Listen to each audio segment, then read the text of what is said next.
So, good morning to all of you. Our next topic is about the factors of climate. Sino nakakaalam dito kung ano nga ba yung factors of climate?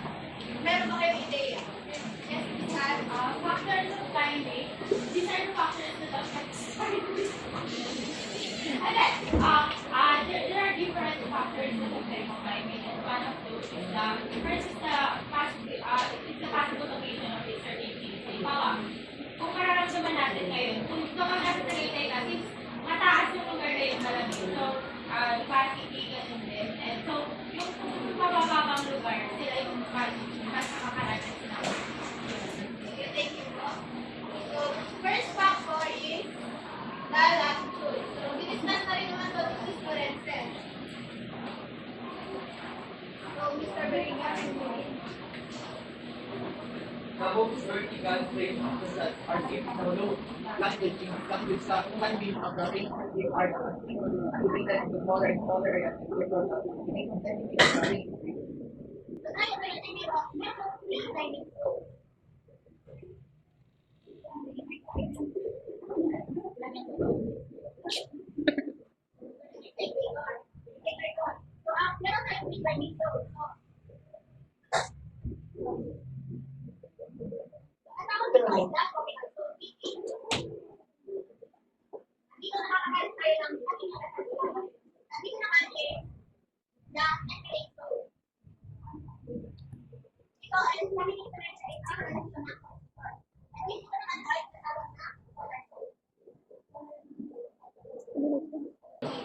So, yun na nga.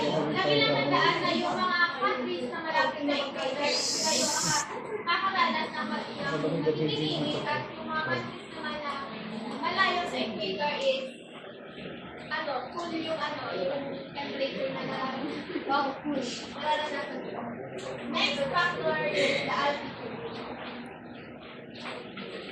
Mr. Chris, altitude refers to the elevation. It was a very important influence of life. Elevation makes the climate of the mountainous area very different from that of the surrounding area. so, sinasabi lang dito na ang lugar na may pinakamataas yes, ang lugar na may pinakamataas na elevation is yun yung mas nakakaranas ng Malamig. lamig or malamig na klima. Kahit na sila ay nasa Tropical zone. Ako po natin yung mountain.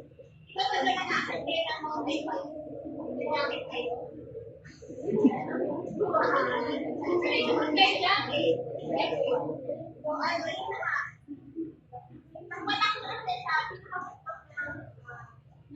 mountain, malamig yung klima na nararanasan ko.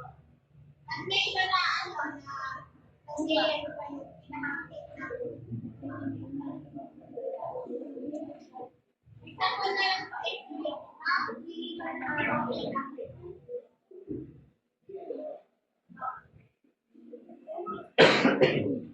next factor is the distribution of land and water mass.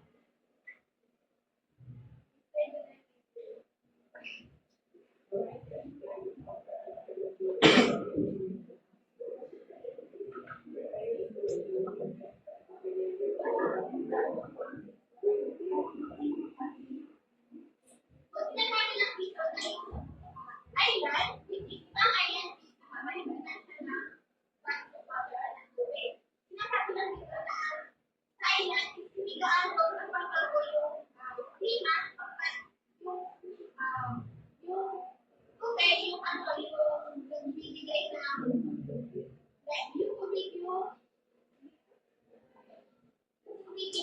control sa temperature na nararanasan. Ay, sa temperature. And kapag naman nasa ano ka, continental, sa continent, dito, di ba dito ay hindi masyadong kapalibutan na tubig. So, dito is mas mabilis or mabilis yung pagbabago ng klima.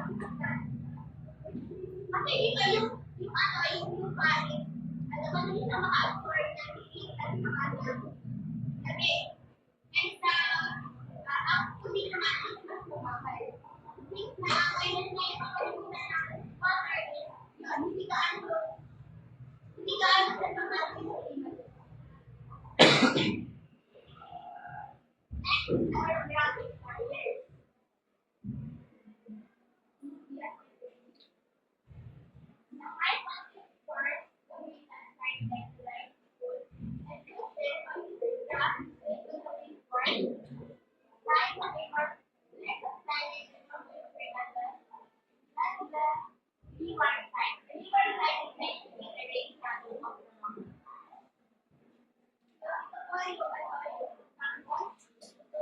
Itong part na to is, ano, na ay direktang pinatamaan ng hangin.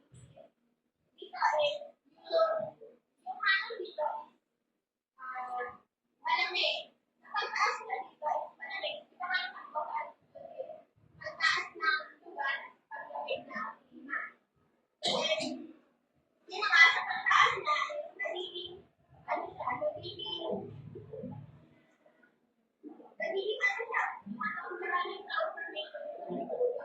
And then, dito nasama ng precipitation. And ang part na to is tinatawag na weak white side. Dahil Puno. dahil ang pinakaman ng hangin. And weak part is the leeward side. Ito is parang natatanggahan nito yung hangin na kung kaya yung hangin na bumabalik na nagiging dry. And dito is nagiging dry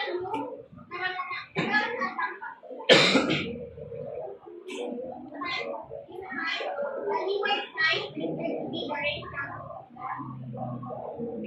na hindi na dito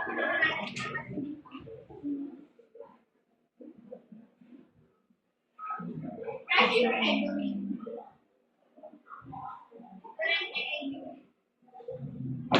Rising bar air is lighter and looser, less than thermal pressure on the earth below it. This area of rising bar air is called an area or belt of low pressure. Rising bar air cools as the horizon contracts, grows, temperature, and then sinks. So, ano ba ang pagkakasya ng low pressure? Low pressure. Ano yung so kapag may low pressure, kapag may low pressure, dito yung kameralis tayo na popular or na mga bagyo, and kapag may pressure, dito yes, may lakas ang panahon. And so, may kinakaroon ng Wilson B. So, kita yung mga south fresh Wilson and north. Ano po ba natin south fresh Wilson? Galing sa south ang hangin. So, kapag po sinabing south fresh Wilson, ito po yung north fresh Wilson, Amihan. Sige.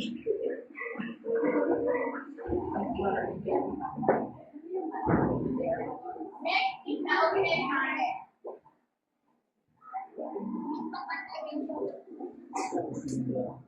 Warm flows and current form the winds that blow over them.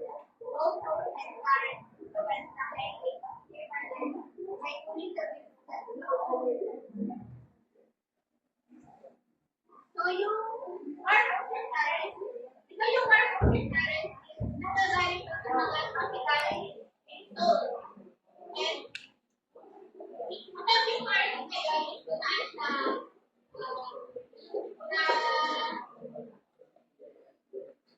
kapag yung currents ngayon is dumaan sa malaking mga country, ang pag dumaan sa malaking na country, nagiging nag-a-affect pa naman yung country.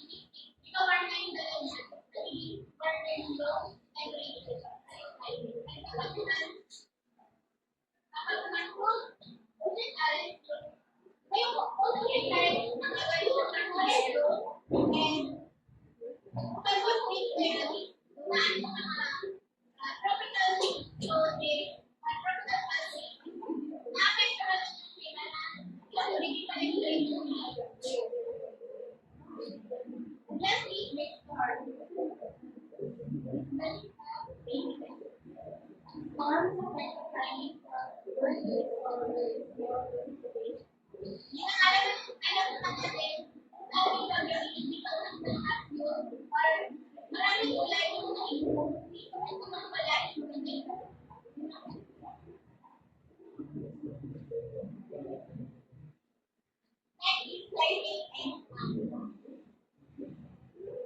start of the national environment, right?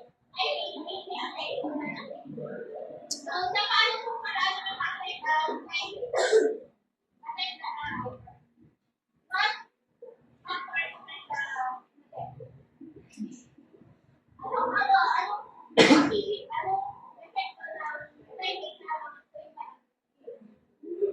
first of all is when it comes to the climate, ang pinamil ng country, so when tayo magtanim ng mga plants and crops na naaayon sa ating bansa. Whether man just mga imported at syempre, ang mga tanim nila ay din sa mga naaayon din sa kanila. Okay, sabi dito,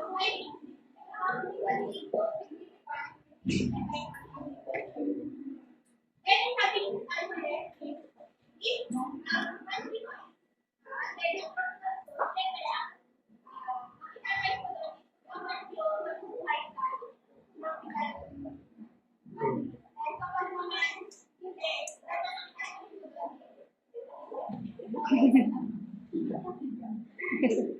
Common sense.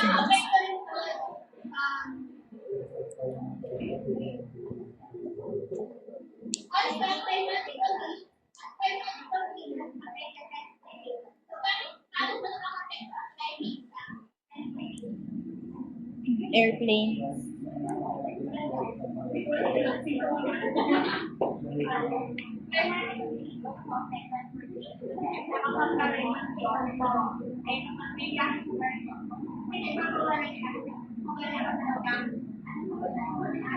Airways.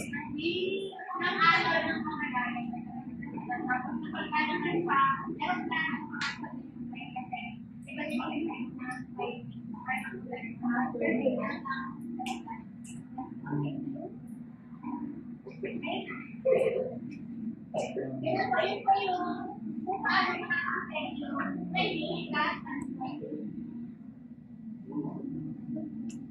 major concentration of activities like the bird and the individual and where the development of artificial business and so, yun nga, pag-iisipin nyo ay makikita nyo ay madami po kayo dun sa mga country na mayroong ng mga para di ba sa Alaska, di ba hindi mo ang gobyerno ng Alaska na kung pa yung mga tao doon kasi nga wala sa Alaska kasi hindi ko mabakanin sobrang lamig so hindi pipiliin ng tao na pupunta sa lugar na hindi sila mapupunta.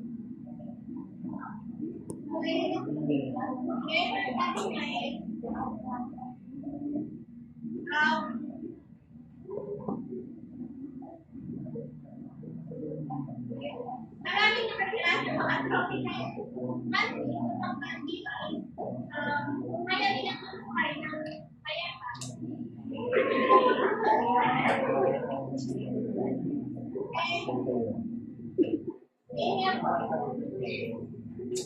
And dito po is nagkakaroon sila ng